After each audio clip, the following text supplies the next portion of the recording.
Welcome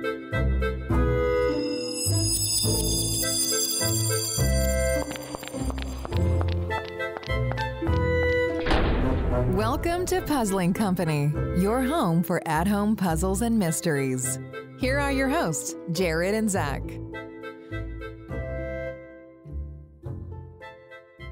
Well, welcome back to Puzzling Company.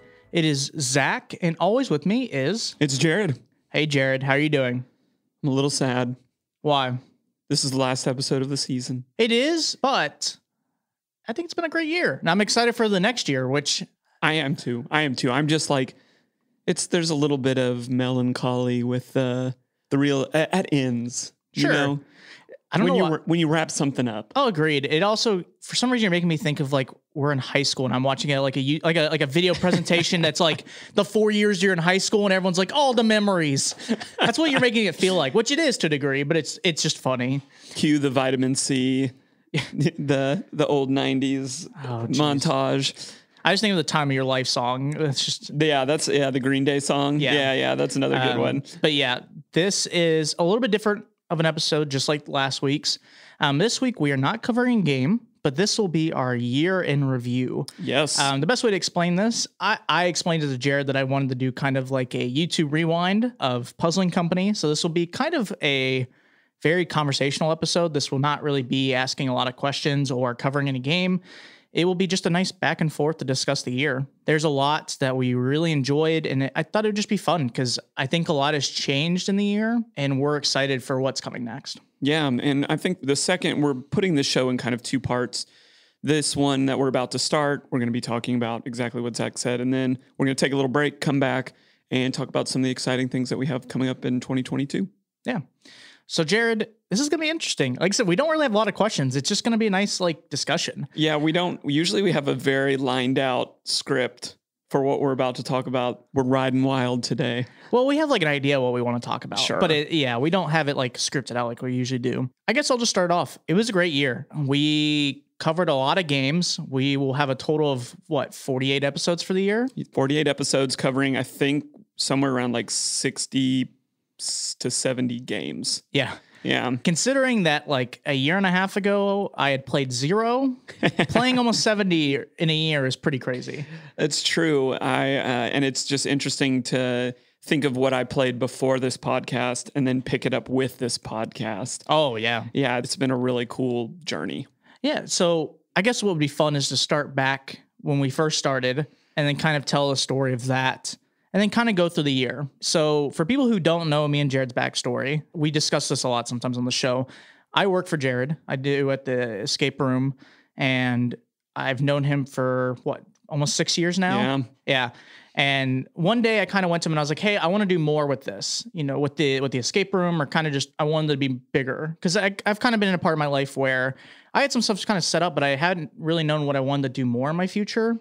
I kind of was just stuck in a weird place, and I really enjoyed the game stuff. And Jared was like, well, I have an idea. What if we created a board game? Because this was early COVID. This is very early COVID. Yes. And we were like, okay, well, I was like, I don't really know what I want to create, but I was like, I don't know. I'll think about it. And Jared's like, yeah, I want you to wait a month, and I want you to be 100% yes or no. And I thought over the month, and I was like, well, like I said, I had just been stuck at a point, and I was like, you know what? I'm going to try something. I was like, it could be a lot of fun. And Jared's been a mentor to me for many years. So I was like, I don't think he would do me wrong either. So I was like, you know what? We'll do it. Why not? Little did you know. Oh, yeah.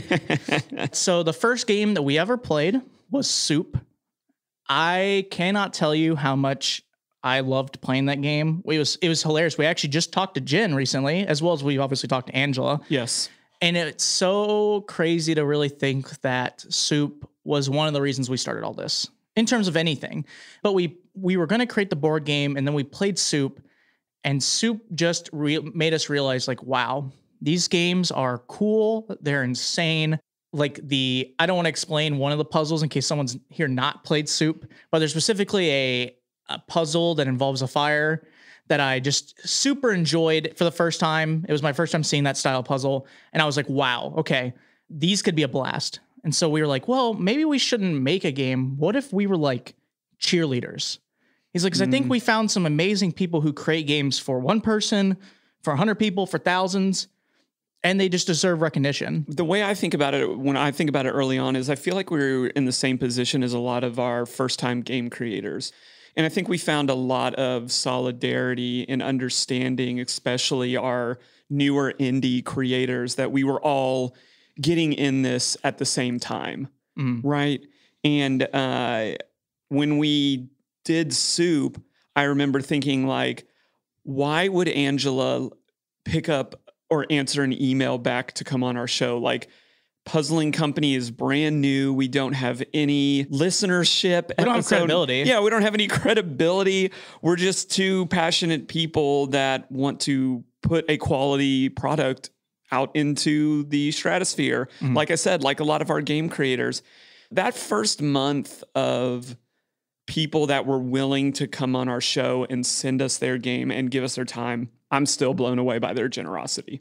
Yeah, and it's crazy because, you know, we've played tons of fabulous games. And now there's not one that I've played that I don't wish I didn't play. You know, like being brutally honest, I love them all. And I think it's one of the things that I've learned as we've played more and more is I've learned to appreciate all of them because you just understand how much time and effort and appreciation and generosity and just how friendly that everyone we've met is. Yes. You know, there might be a game that's not my favorite, and that's fair. If everyone knows that. It's not like it's an unrealistic thing to be like, how dare you not like one game over the other? You're not allowed to like any of these games or unlike any of these games. No, but like playing Soup, and then like in our first month, we played Maddox Lost Treasure. We did Scarlet Envelope. Played Breakout. Breakout. And it started spectrumizing the gaps and the interesting intricacies between all of these different creators and companies.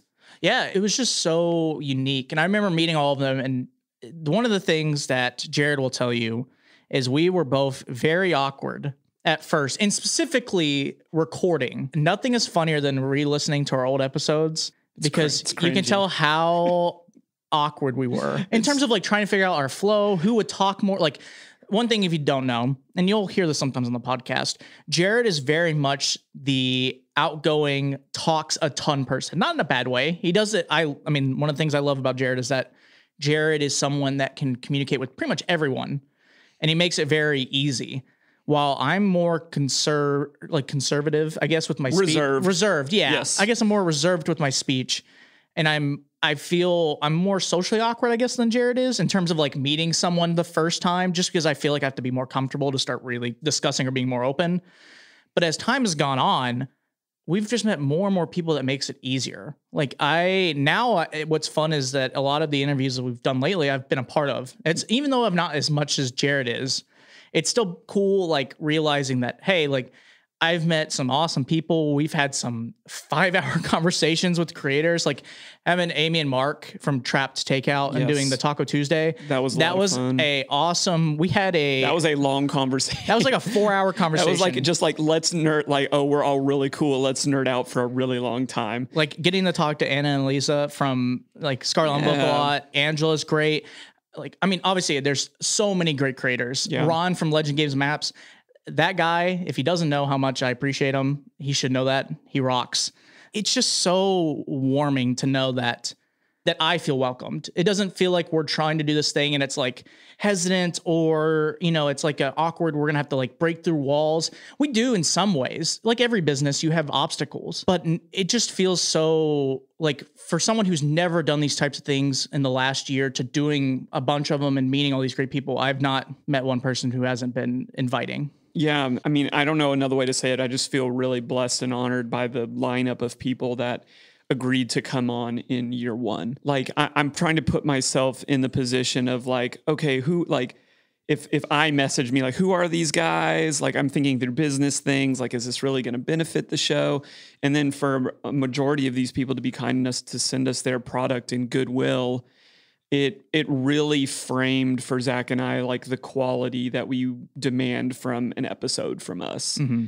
And especially when we're going to, in the second part of the show, just the quality of stuff that we want to demand from ourselves moving forward. Yeah. But I have an interesting question for you. Okay. This is something that I felt a lot and something we touched on a little bit in our last episode when we were talking with Jen, is this concept of like imposter syndrome. Yeah. Did you feel that when we first started, because I did. We had both listened to a lot of podcasts. We felt like we understood like how we wanted to do this, but the only class I failed in college was journalism. Wait, really? So, yes. So I felt like a huge fraud when we started all this, even though my intentions were pure. Yeah. Did you feel a lot of that going into this? Yeah, I did. Yeah, I felt like I didn't belong. It was that thing of, even though everyone was very welcoming, it was just like I have no experience in this. We met more and more people, and I felt like, well, they're just, maybe I don't deserve, like I would question, I'd be like, maybe they're just being like super nice. Maybe I don't realistically deserve this. Like, and especially early on, one of the things that I've really improved over the year, and Jared will tell you this to a degree, is I've became extremely confident compared to what I used to be in terms of like, I never wanted to talk to any of our creators because I felt nervous all the time. I didn't feel like I deserved talking to them. I felt like I would just be an awkward mess. It's something that like self-confidence has been one of my biggest issues in the last like 3 years. I fake it sometimes, but it's been really difficult to really go all in sometimes here. Just because it feels like, especially really early on, it was like Jared did all of our social things. So he would talk to everyone. He would get in contact. I did all of the computer stuff. You figured out a lot of the inner workings of what we needed to have a working podcast. Yeah. But I guess what happened still though was that I was still in like a comfort zone. And I felt like I didn't ever improve for a long time in terms of like, I got a little bit better at it, but I don't have issues recording episodes anymore. One of the most hilarious things is I wish we could find them. Our original raw episodes from episodes like 1 through 8 are nightmares because it is us stumbling. It's us like repeating like we couldn't even do the intro. Yes. But now like I love jumping into an episode. Yes. Even though I joke in my head that I want to do something funny in the intro like I used to, because I used to do more like jokey intros, but it just feels like I belong now. Like I feel less imposter. Yes. Especially when we met, like, I guess a great example would be when we first met, we met the Spiras. Yes. That was one of my first like, okay, these people are like bigger in the space, not in terms that they do what we do fully, but they did cover at home games and they had all these things that we'd read. And I'd really I looked up to them in terms of their content. Absolutely. They've been doing this for a really long time. And for them to be like, we were like, let's see if we can get them on the show. I think that'd be like really cool to have them talk with Box One because we couldn't get Neil Patrick Harris. We tried, but we were like, maybe they'll talk to us. We'll see, we'll get lucky, hopefully. And they're like, and it was funny because I think they even said this at first. They wanted to make sure like we were going to do our thing, right? Yes. They wanted our credibility being like, oh, they're doing this for a bit. They're not like a one-time episode. Right. That we're doing this with good reasons and that we're putting a quality product out. Yes.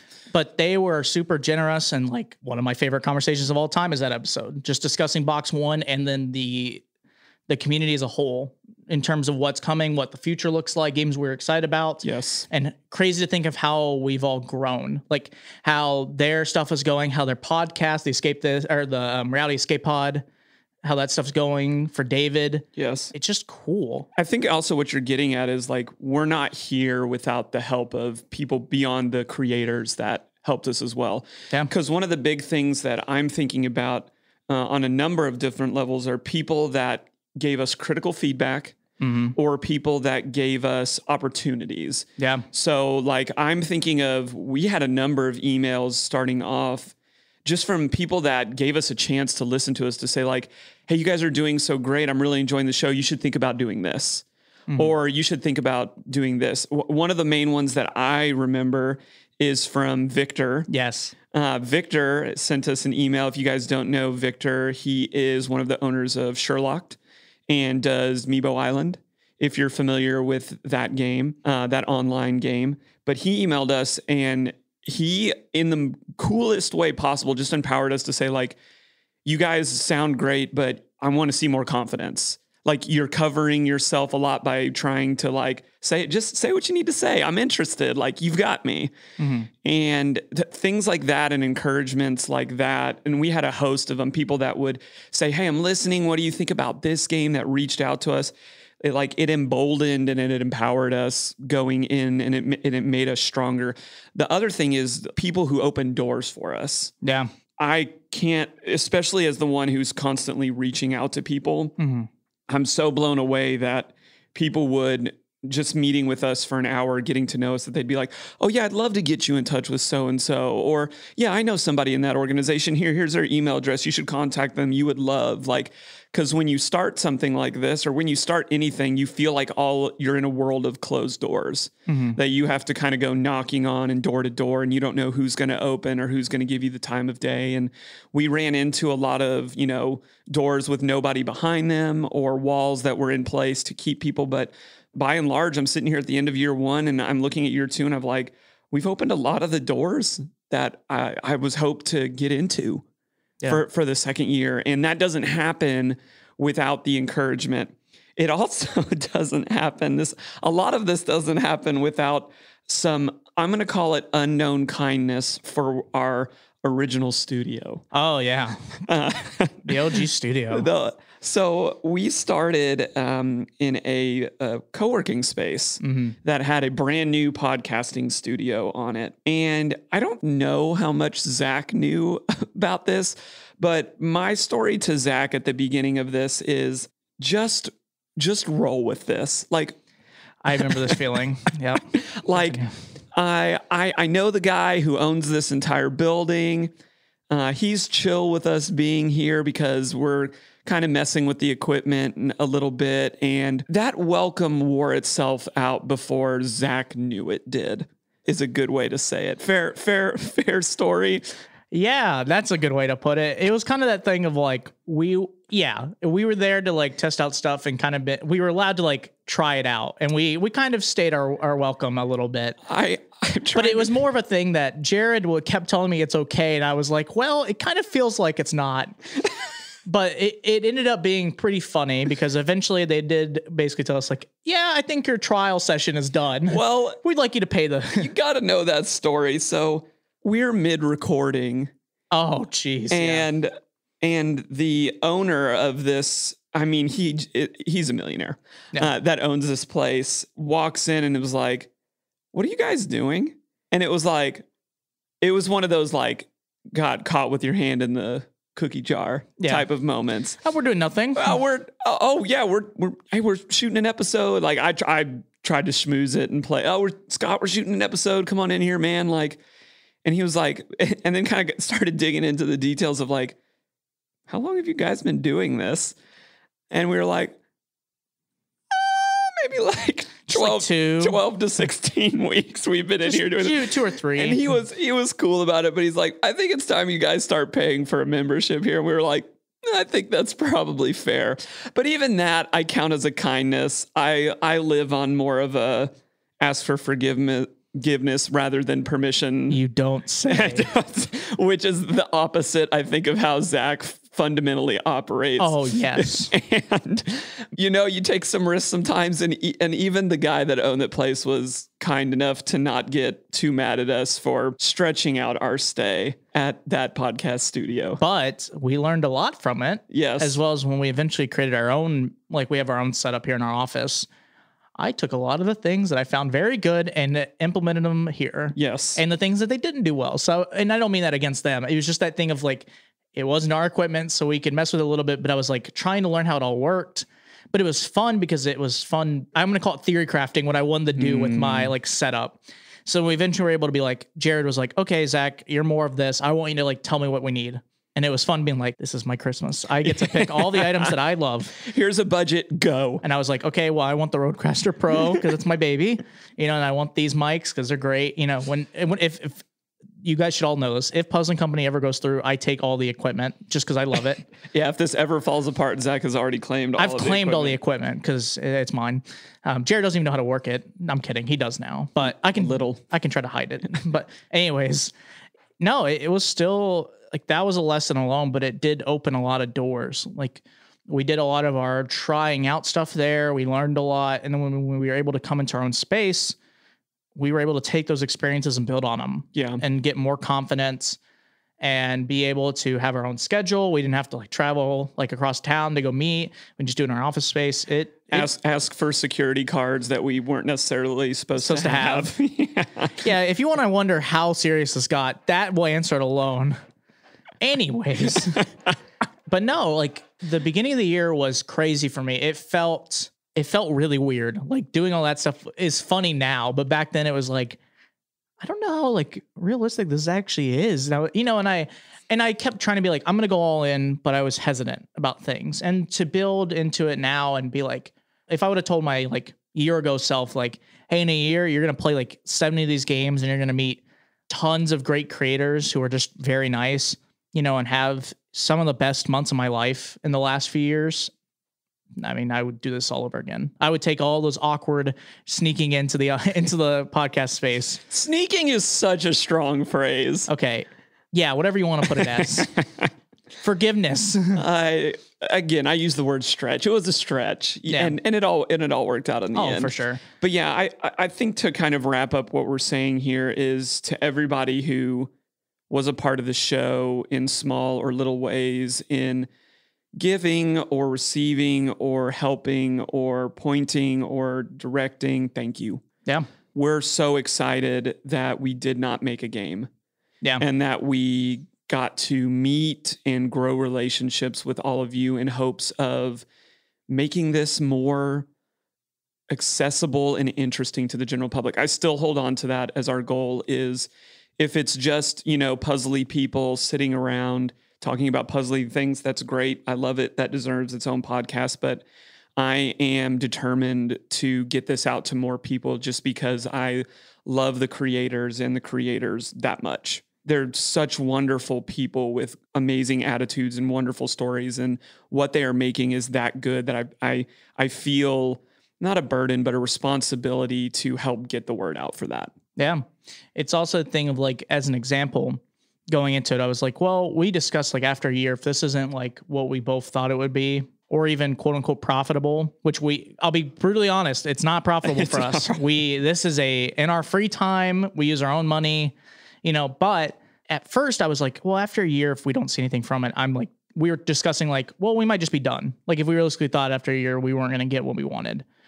And it's hilarious now because I don't know Jared's opinion, but I've told Jared this multiple times, and even some of the creators we've had recently, it's like, when I started, I was very hesitant and like, I don't know if I'm going to do this after the year, but then now I'm 100% confident I would do this as a hobby, even, if I waste my own money for the next few years, because I just love what we do. Yeah. Like, it's not like a thing for me anymore that's like, I'm just going to try this for a year. It's clearly like, I want to do this no matter if we do it like as many times we do now, if it became more of a hobby and we both just did it less, but still were able to do it. I just love the creations, and like you said, the creators. It's worth every moment of it. Absolutely. I wanna transition now to talking a little bit about the games and how we have evolved in thinking about them. When we first started, and we still hold true to this rubric today, we just discuss it in different fashions. We had a very rigid system for how we discussed and thought about games. And I feel like as time went on, those things became internalized.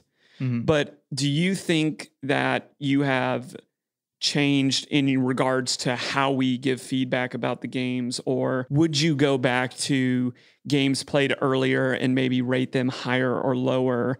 How have you seen that change over the last year? I think it's changed a lot. I think just knowledge of how like the games work or mechanics or puzzles alone have changed my idea of what the difference is between a great game and a good game.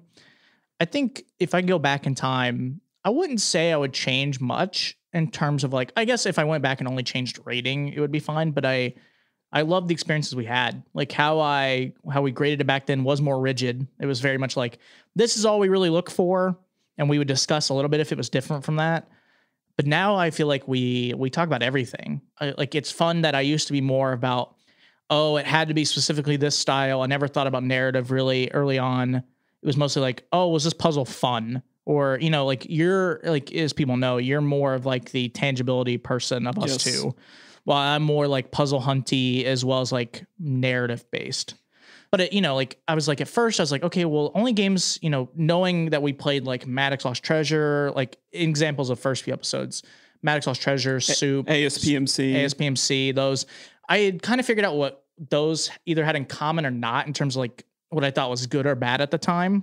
or room for improvement, I should put it as. But now I look back at them and I'm like, okay, well, there were some things I liked about those. There's some things that if I went back now, I would maybe critique them like in a little bit different way, or I'd have a better way of explaining it. Because I think back then I didn't know how to explain how I felt about certain things, or like knew the right terminology, or had enough experience of playing other games to be like, oh, well, I get like let's say what Breakout did, and I play another version of Breakout, or I play another game that has a similar format, right? Quote unquote. You play that and you're like, oh, okay. That's how I'd explain how I'd want that potentially improved. And it did improve, and for some of them, like being able to look into the future now and be like, to now instead of, go back to the past is like, it's also crazy seeing the improvements that have happened. But then our philosophy, it's like, I think a lot more now about like the puzzles, while before that was kind of like your thing. Yeah. You were the one telling me like, this was a good puzzle and a bad puzzle. And I'm like, I don't really know the difference. I just like, I didn't enjoy that one, I guess is how I'd put it. Yeah. Or it was harder for me to get along. You knew that something was off with it. You just didn't have the words to come forward. Correct. With Now, it. and I feel like I understand it way more, or I get or after meeting so many creators, I feel like too, I have more of an understanding of what they're trying to accomplish. Yes. And that's a really cool feeling, because I think at first it's like, especially with anything, it's like you look at a product and you're like, oh, like I don't get this. So you almost like give it like a room for improvement view immediately. Yes. But then we talk to the creators and they kind of explain the process, or I get to just discuss them. I'm like, oh, I get why they did this. Absolutely. And it's so cool. Even if it's something that at the end of the day doesn't end up being something that I don't enjoy the most, it's so cool. That's how I'll put it. It's just fascinating, the things that people do and why they do it. I agree. The big walkaways that I had, I was thinking about this, and I think there's 3 that I really thought about. One of them is just the spectrumization of these games. Mm. For the longest time, I feel like and multiple people in the community have tried to land on a term to encompass these type of games. It's an escape room in a box. It's a puzzle tale. It's a at-home tabletop experience. You just can't. Yeah. I just don't think it exists. And that's hard because, a term like escape room just so embodies it. But even that now can mean so many different things. Mm-hmm. But I just have realized how much room and freedom and creativity opportunity wise there is for these people. And you can see it up on our wall. Like there are some that are formatted the same, but even within the format, there's just a range of different ways that different creators have tackled the game. Yeah. And that's so cool because I love seeing the diversity. I love it. I love seeing diversity. It's so cool to me that in a similar field, you can still see all of the colors. And I love that so much. I felt that a lot when we went to that phase of like I'm going to call them like the murder mystery style games, like playing Detective Society and Cold Case Crackers. Killing Affair. Yeah. All of those, and more. It was like Scarlet Envelope's version when they did like, I think it's like the 4th episode. Yeah. But like, it's crazy that all of them are different. Like there's elements that are the same to a degree, right? Like, in terms of that it's a murder mystery. So you're like having you have to figure out who did it, part of the game, but they all had different elements. They play differently. They have a different solution system. It felt cool. Like I say cool. It's just like, it's intriguing to see. It's like, I get awestruck when I look at the board and they're all different. Like there's not a game up here that looks exactly the same or plays the same or has the same intent. You can just tell that every person had their own love and put into it. Like I look at the board and I see, I see Witchery Spell, I see Soup, I see Enigma Fellowships games. There's like the Hinks stuff, like Hinks's Elevator. It's just a variety, man. It's a beautiful, but also beautiful it's a thing that when we first started playing, I thought everything would be like unlock, exit, or like Soup specifically, because Soup was like one of the first things I ever played. But then as time has gone on, I'm still amazed by the different formats. Like you were saying, there's no one format. It's not like all at-home puzzle games are the same. They are all different. Some of them have the same packaging idea, like it's a box and you have things in it. I'm going to say an example of games, and they're all going to be very different. Vandermeer Dossier, There is Light in the Mist. If you ever thought that you would get me in an emotional field by playing with tarot cards, I would say BS. But it did. And I played Witchery Spell, and you play Soup, and you play, Detective Society, A Killing Affair, Escape from the Cursed Dollhouse. It's just insane. Yeah. It really is cool to see. Box 1. Think of how just Box 1 played out is also crazy. I know. And that was a big highlight for a lot of people in the year. Like the risks in format, like you just see so many different things up here that are encouraging to you as well. Yeah. Cryptogram Puzzle Post. There's so many games on our wall. It's insane. A lot of the escape rooms that came out with at-home stuff. I'm looking at like Space Core. Yeah. Or if you're looking at like Floor 13 or Lost Temple. Oh, Lost Temple. That's another early game. The Messenger is another game created by primarily an escape room company. And we have more of that coming out in the new year. All of the takeout stuff by Trapped. Like you just see so many different people in adjacent spaces doing that. And that was my second big takeaway is just the joy from the adjacent spaces. Yeah. Whether that was David Kwong in the Magic community or some of our bigger boxed names, our friends at Thames and Cosmos, who are, they primarily deal in exit or adventure games, but they have so many other games. Talking with Amy and Mark and their love of board games and how they got their start in something like that. Just the escape room world, we've mentioned that already, but there's just so many people that are all hovering around the same thing. And you can kind of see the roots and the vines of the tree whirling and moving and finding root and then finding their fruit in different places. It's just so unique, the tapestry that is woven by all of these games. And it's not just here. It's not just in the podcast that we're covering in the world that we cover. It's part of bigger worlds, growing worlds, diversifying worlds. It's so cool and interesting to dig into it every single week. And personally, I've talked to you a lot about this, Zach, but one of the biggest takeaways I had as a creator at the escape rooms is I think I've fundamentally had this question in my head for so long and it got answered. It's what belongs in an escape room and what doesn't in terms of type or format of puzzle. Yeah. And I feel like I got so many questions answered by this world that doesn't necessarily run on a timer, that has room for all of these puzzles that I love. But then I realized, for so long and in so many experiences, I've been trying to put at-home puzzle games in an escape room, whereas I feel like escape rooms need more tangibility, more size and grandeur and exploration. And you still have some of that at home, but I feel like I've been in a master class by creators who are teaching me this is what works at home. This is what works better in an escape room. And I've been slowly working that out in my head to where I feel like when we start making new games in 2022, that I will be a better creator because of the people that I've gotten to know and work with in the at-home space. Mm-hmm. It has fundamentally changed my view of what belongs and what maybe even belongs is a strong word. What works better? Sure. In an escape room. I think a lot of things can work in an escape room. Sure. But what is that higher, better, more interactive, fun thing that we're trying to achieve as escape room creators? Mm-hmm.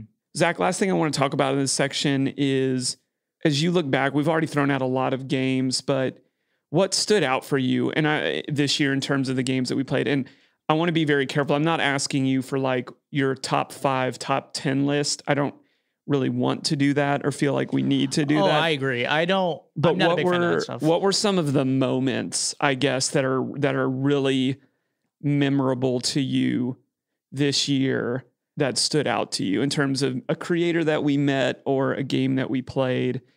Lay that on me. What stands out to you? There's a lot. It's not a very easy question because there's a lot I could take away from every game we played. I would say I'll just go through a list of things that immediately jump in my head. So one of the first was the Wish You Were Here series. That was a series that I wasn't sure I was going to enjoy or really get, when we first got it.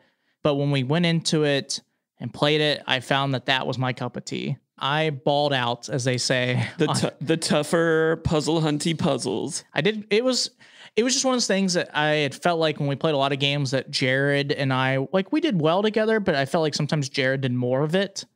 And I kind of felt like I was just there helping to a degree, and Jared was the main character. But when we played specifically Wish You Were Here, I was the main character. And Jared was working on something. And I was like, okay, I solved all these, and now I'm going to help him with this. But it felt so good. Not in terms of it's like a flex at everyone that I just did really well. This whole podcast has been you flexing. Correct. No, but it was really welcoming. It was just one of those things that I finally felt like I found something that I really like, I liked a lot of the games, but that was specifically something that like really was my cup of tea in terms of puzzle style. Yes. It just all clicked very well. When we played Witchery Spell, that was one of the first like big games in terms of every element, like the website and having like the video elements and stuff that I remember having a lot of fun. And there's our process at the end, they have to create something, and it was kind of funny, like making it. I think we had a lot of fun doing that. Crew versus Crew. Again, another flex. Okay, I didn't want to really talk about the flex part of me winning. I mean, I did, but I wanted to be more like, that was one of my favorite memories just because of how hilarious it was that you and me were just competing. I just remember us staring at each other, trying to solve puzzles, and we would just laugh. Or when we would guess on certain puzzles, or if we were just trying to beat each other. It was just a fun competition. Like at every moment, it was just hilarious, even if I got serious at a few points. The competition went too far. No, I never did. And when we played the Enigma Fellowship games, those were a lot of fun. I remember looking at the photos, having a really good time with those. There's just so many games. I remember playing A Killing Affair. A Killing Affair was hilarious because we played through the whole first season, or like the series. And I remember my favorite part of it was that we would try to figure out who did it. So we'd have a list, and we'd keep like every episode would be like, oh, I think it's this person. And eventually like one person get tracked off because you'd be able to like prove they were innocent. But it was just hilarious being like, Jared and I being like, oh, it's definitely this person. And we're like, but then part of me is like, no, it's definitely gonna be her or this guy or, or him. And every time we kept doing it, it was just funnier. Like every time we were like, dang it, it's not them. Like it clearly is supposed to be them. It looks like they're pointing to him, it's all like a scapegoat for this person. Yeah. And like Murders by Mail, that was a very interesting format that I was not prepared for in terms of Jared explained it to me. And I was like, wait, what? Yeah. I was like, I'm going to say how I truly felt when we got it. I was like, I don't think I'm going to like this format. I don't like waiting, but it ended up being really fun. And I really enjoyed the process of it and trying to gather the information. And it was kind of funny being like, okay, do we send, Watson to this location, or do we send the maid? Do we send her to the club and talk to this person? It was just funny being like trying to put these people in scenarios and be like, do we send this, correspondent here? Or do we just send, Watson this place and see how he would respond to that person? And it was fun also doing the element of that game where you're trying to do it in like the least amount of moves, which I think we ended up doing in a pretty good amount of moves. I think we only did I'm trying to remember back to that. I think we scored like an 80 on, I forget how the second part of it worked. I think we got most questions correct because there's like a quiz at the end to prove that you like knew all the info. We didn't get all of like the side quests is what I remember. But we got a good bit of them, and we'd completed in like, I think 6 or 7 moves. We had done it like pretty well. We were surprised by that, actually. The things that stood out to me were when I got to see people in their element. Yeah. So what I'm thinking of is, like, I'm looking at Jack Fellow's artwork on the wall right now from Cryptogram, and it's just like, it's kind of gives me chills just looking at the images. Or when I see a Dark Part game and I can feel and sense the level of intentionality and imagination, both in format and tangible items from when we play something like Witchery Spell. I'm looking at games like Clockwinder and Space Core, who led in humor and really delivered great games, but made us laugh along the way. And that was a lot of fun. I'm looking at games like Conundrum Box and Hinks that are just like puzzle masking wonders. Yeah. And then I'm thinking about all of the wondrous narratives that we got to dive into, especially ones that went long form. Like I'm looking at The Messenger. I'm looking at Runes of Odin. These games that really dug into a more richer, deeper reading experience. You've missed out on a few already. How dare you? We're gonna name everyone on the list. I on know our wall, it just feels like that. How dare you forget about my favorite game, one of my favorite games of all time, which is Root of All Evil. But we haven't had it on the show yet. Agreed. Which that's fun because that's coming soon. That is coming soon. But that's that was an awesome narrative experience. You know, there's so many good games. You know, we looked through all of them, like you said, with like Jack Fallow's art, like seeing that on the tarot cards and working.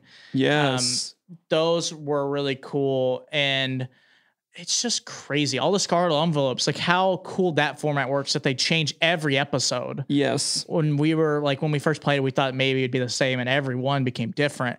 And I think of also just not even like the things in their element, but just how we played them. Like playing the first Scarlet Envelope was hilarious because for us, we had no idea how it worked. Yeah. And we opened up the Scarlet Envelope, and it was just it's the intro one that gives you like what's the right word? Wow. But that's what I was talking about earlier in the show. It's like companies like Scarlet Envelope that like we all started at the same time, and we kind of had that opportunity. But yeah, I feel like we could go. We did an episode on every single one of these. Like there are just such strengths and advantages of all of these different games out here. And one more time, I'll say it as we transition into the second part of our show. Like, thank you so much, creators. Thank you for sending us your games, for trusting us with them, for coming on the show and being so much fun to interview, for chatting beforehand, for chatting afterwards, for developing relationships with people that you didn't know, but now that we would consider friends and colleagues in this space.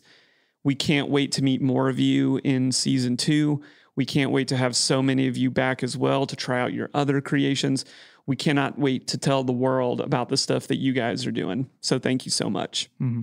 That's going to wrap us up for our first section. We have our second section and our final section coming back right after this break. Hey, Zach. Jared, I'm not falling for this again. Oh, so what? Now you don't trust me? Correct. I don't trust you. Well, then do I have a game for you. What are you talking about? Floor 13 from CU Adventures. It's the story of a company with too much trust. But I don't trust you. Well, Zach, trust me on this. You need to head on over to cuadventures.com and play Floor 13 or their other game, The Lost Temple, and you will not be disappointed. Well, welcome back to Puzzling Company. Here in the second part, in our last part of season 1, we just wanted to tell you about some of the exciting things that we are working on for our second season. We are going to continue in the excellence that we started. Every week, we're going to still come back and be talking about these things, but there's 3 things that we really wanted to share with you. And the first one of those has to deal with the type of game that we are going to cover moving forward. So everything in year 1, our rule was this: it's got to have some type of analog, non-digital element for us to cover that. Mm-hmm. So our world more or less became tabletop. We had some print and plays. ASPMC is the closest thing that I can figure that was like 95% digital. Also, right? Technically like USB escape. USB escape, sure.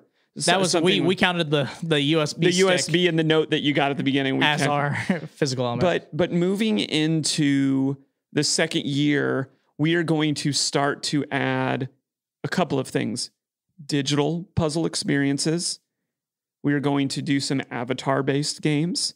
We're also going to do some video games. And I'm really excited about that. However, those will be the minority. And we really want to emphasize that because our home and the people that cared for us and the foundation that we built is in the tabletop at-home escape puzzle tale world. So we're excited to branch into some of those other things, but it will not become the majority. We're talking about 1 episode a month, maybe 2 at the most. But there's some really great stuff out of there that's in those spaces that we talk about in some of the groups that we're a part of that I felt like we needed to talk about on the podcast as well, because again, they're doing things differently. They're doing things really differently. One of the questions we got a lot during the first year is like, well, why aren't you guys just throwing that in there now? My rationality for that is there was a lot of chaos in that space. A lot of the games that we could have reviewed during that time, I don't think will exist now. Some of them have already shut down, some of the ones that we would have loved to have done. I really wanted to see after 2020, 2021, who's still around? What's still going to be here so that if somebody 3 years from now comes back and listening to Puzzle Company, they're not listening to an episode on a game that doesn't exist anymore. And I realize that's a risk in the tabletop world as well. But Zach and I had a lot of conversations about like, let's wait. Let's stay in the vein that we're in. And even though we could do that, we don't want to. So whenever you run into a digital episode this upcoming year that covers, again, one of those things, digital puzzle games, avatar-based escape room style games, or something like a video game, you'll know it's a little bit different when the episode starts, and we'll leave that to the imagination on what that sounds like. Just be prepared for some different things when the episode kicks off. Oh yeah. Zach, anything that you want to add on that front about the new year and the types of games that we're covering? No, that's pretty much it. We're very excited. There's a lot of really cool games that even some of the creators in the tabletop space make that are pure digital. So it'll be nice to finally get to cover some of them. Yeah, and we've played so many of them, honestly, during the last year. In our free time. Our free time, video games that other creators like, hey, can you try this? And I think honestly, I always use the phrase FOMO, fear of missing out. Yeah. I think I'm just like, I want to get to know more people and get to explore that as well. Plus, I think a big reason for this is like we find our roots in this. Before we were doing escape rooms, before Zach and I were doing any of the things, we were gamers. Yep. Like that's part of who we are. So to get to bring that into our world, we're excited to get to do that. And we're really pumped about that. Mm-hmm. Zach, I want to throw it to you to talk about the next thing, number 2 that we're talking about in our future. This is something that I think this has been our most internally talked about, debated. No, let's do this. No, we're not going to do this. Let's do this. Oh no, we should do this. Let's do this. And then this is where we've landed on something that we want to provide. What is this thing? What are we going to start doing on a regular basis? Yeah, so we have decided to create essentially a at-home puzzle and mystery almanac. This will come out seasonally, I think is what we've basically decided on for now. It will not be immediate when the new year starts, but it will be coming very soon into the new year. But these will be essentially catalogs of games and companies and basically kind of giving you a guide to how the games work, what we recommend amount of people should play them, give you like an understanding of how the format works. It's just like your guide to understand the game at a whole, or the companies, or to see what's out there. Yes. Right. I feel like so many times people are like trolling the PPGM group just for like recommendations or an all-encompassing list of all of the games out here. I want it to be that one day. I don't know that it ever can be, right? Because you may never have enough space or enough time or enough room or stuff is coming out. But our hope is that this becomes a place where you can go and find a majority of the games that exist in our space and find reviews, not even just from us, but from other credible people that we work with who we consider our colleagues who review games, that you can get a link to directly buy that game that can help support us and support the creator of that game. Just a really cool opportunity to have that digitally available and ready to hand out for someone as we hopefully draw more and more people into this community, right? Mm-hmm. The other cool thing that I'll throw out is we are going to use this in a way that I'm so excited about. We, at the beginning of the year, are going to be using what we have in terms of our resources in the escape room to create a very large puzzling company email list. And creators will have the opportunity to get their games out. So if you're a creator listening to this, that means you'll have the opportunity to advertise. But also if you're a creator that hasn't had your game on the show, one, message us. We want you on the show. We may not even be able to fit you on the show, but we want to get you into the Almanac. So send us your game. We'll play it. We want as much as we can possibly fit into this so that the world can know about this type of stuff. Mm-hmm. That is the goal with that. I'm super excited about it. We're partnering with some people that you all may be familiar with, but no details on that just yet. But we're working with some cool people inside of our world to help design that and make it look good. Because one thing that I know is we are not aesthetically gifted people, even though Zach's skills in Canva are growing daily. We're getting better at that. I was a small little caterpillar, and I'm slowly becoming a butterfly when it comes to Canva. And one day you'll burst forth from your cocoon and you'll be able to own your own digital creation agency. Yeah. Good luck with that, me. I think we'll both stick to the podcast. Yeah, I think I'm good with that. Zach, what's the last thing? we will be doing a Patreon. We've been debating about this a lot. We had in the last year kind of been debating on what we wanted to do. We also were trying to figure out what we think would be good. Because one of the things is like, yeah, we would love more support. We've been doing this on our own in terms of financially, and we're totally okay with that. But we were like, well, we want to try to do more content, and we were excited to put more out. But at first with Patreon, at least, I felt we wanted to give something back to y'all that we thought was worth it. And that was a question we asked for months of being like, well, what is the right thing to give to people that support us? Right? Because I don't want to do anything that you get nothing in return. I just appreciate how many people even listen to the episodes. Yes. So to even have you guys even support us financially too, or want to help out in that process is amazing. Jared, I want you to talk about the different tiers or the things that would be coming with the Patreon. Absolutely. And I don't want to dig too deep in it. It's going to launch in the new year, and we'll be talking about it on future episodes. But we are keeping it very simple. There's going to be 3 tiers. The lowest tier is really for those of you that are just like, I don't have a lot to give, but I want to support this podcast that I'm listening to every week. And I just want to say thank you. And that'll be the first tier. And we will still be giving back to you as a result of that. The 2 higher tiers are for people who want to get involved in some other things that we have going on. And again, I don't want to give away too much about this right now, but it's for people who want to interact with us more, who want to be a part of some of the dreams that we have going on, and still want to support us financially along the way.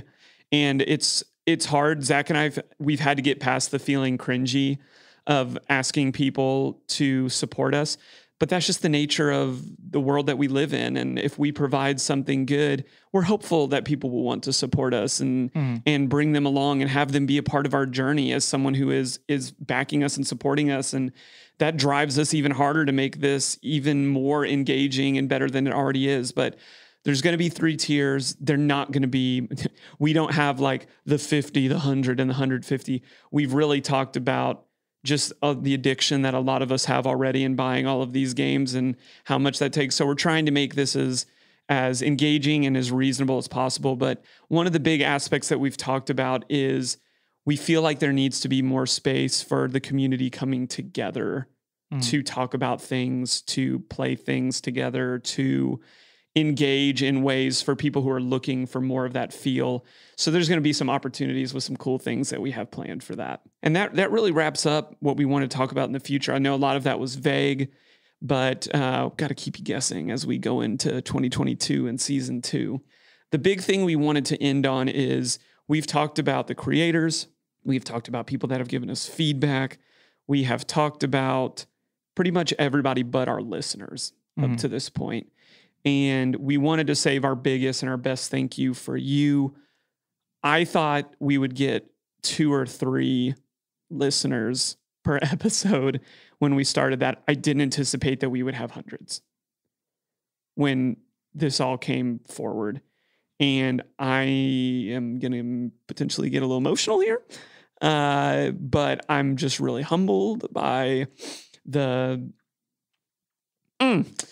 fact that anyone would care to spend an hour and a half with us on a weekly basis. No. And care enough to want to talk to us or listen to us.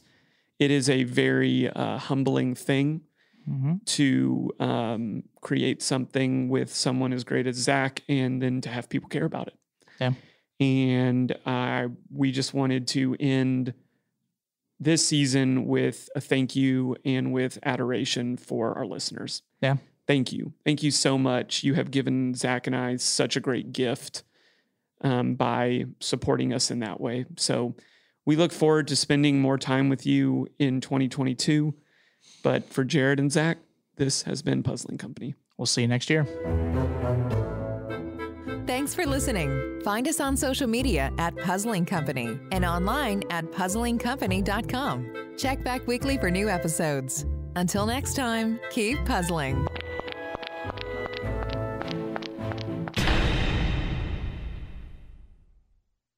This has been Rogue Media Network Podcast.